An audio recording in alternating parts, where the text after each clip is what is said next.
मान रही है, संविधान के हिसाब से नहीं चल रही है, तो फिर बाबा साहब ने ये फैसला लिया कि ऐसी सरकार में लॉ मिनिस्ट्री के पद पर बैठने से कोई फायदा नहीं है। उन्होंने लॉ मिनिस्ट्री से इस्तीफा दे दिया था। और उसके बाद आप लोगों को ये मालूम है, कांग्रेस पार्टी ने अति पिछड़े वर्ग के लोगों को उन्होंने आरक्षण नहीं दिया। पहले काका कालेकर कमीशन बना, उसकी रिपोर्ट इन्होंने रद्दी की टोकरी में डाल दी। मंडल कमीशन बना, तो उसकी जब रिपोर्ट आई तो कांग्रेस ने उसको लागू नहीं किया। लेकिन जब केंद्र में सत्ता परिवर्तन हुआ, श्री बीपी सिंह की सरकार बनी,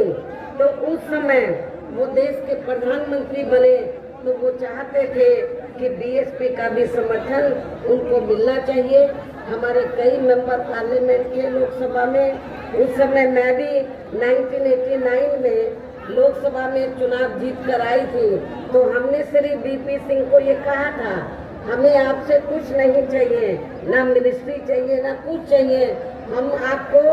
2 शर्तों पर आपको बाहर से समर्थन देने के लिए तैयार हैं। एक तो परम पूज्य बाबा साहब डॉक्टर भीमराव अम्बेडकर, जिनको कांग्रेस ने भारत रत्न की उपाधि से सम्मानित नहीं किया था, उनको सम्मानित किया जाए। दूसरा, मंडल कमीशन की रिपोर्ट को लागू किया जाए। हमारी इन दोनों शर्तों को श्री बीपी सिंह की सरकार ने मान लिया और उस समय फिर बाबा साहब को भारत रत्न की उपाधि से सम्मानित किया गया और मंडल कमीशन की रिपोर्ट को लागू किया गया। तो इस प्रकार से कहने का तात्पर्य ये है, आज चाहे कांग्रेस है, बीजेपी है, सभी पार्टियां जो दलितों आदिवासियों के आरक्षण की बात कर रही हैं, पिछड़े वर्ग के आरक्षण की बात कर रही हैं, सही बात तो ये है कि ये सारी की सारी पार्टियां, कांग्रेस, बीजेपी एंड कंपनी के लोग नहीं चाहते हैं कि इन वर्गों के लोगों को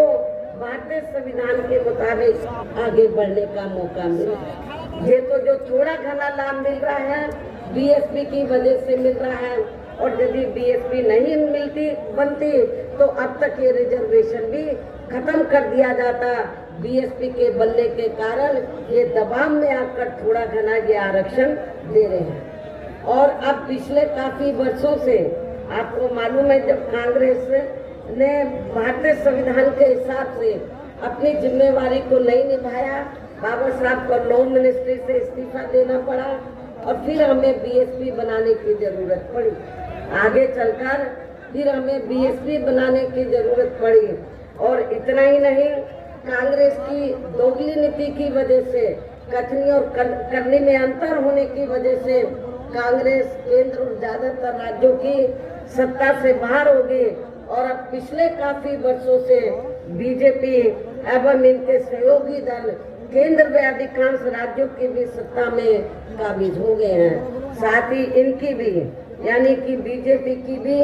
ज्यादातर जातिवादी, पूंजीवादी, संकीर्ण, सांप्रदायिक व द्वेषपूर्ण नीतियों एवं कार्य प्रणाली आदि से तथा इनकी कथनी व करनी में भी काफी अंतर होने की वजह से ऐसा लगता है कि इस बार ये पार्टी भी, यानी कि भारतीय जनता पार्टी भी केंद्र की सत्ता में आसानी से वापस आने वाली नहीं है। बशर्ते यदि ये चुनाव इस बार फ्री एंड फेयर होता है तथा आम चर्चा के मुताबिक वोटिंग मशीनों में भी कोई गड़बड़ी आदि नहीं की जाती है। और वैसे भी इस बार चुनाव में इनकी कोई भी पुरानी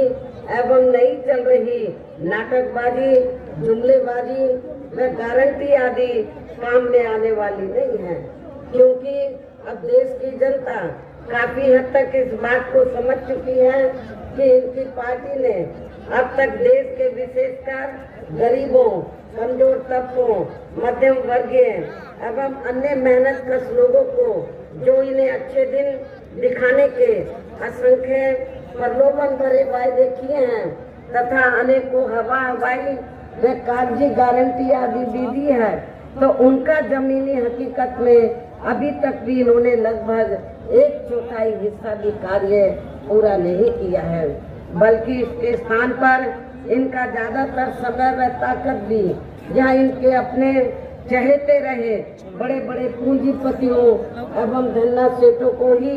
ज्यादा से ज्यादा मालामाल व धनवान आदि बनाने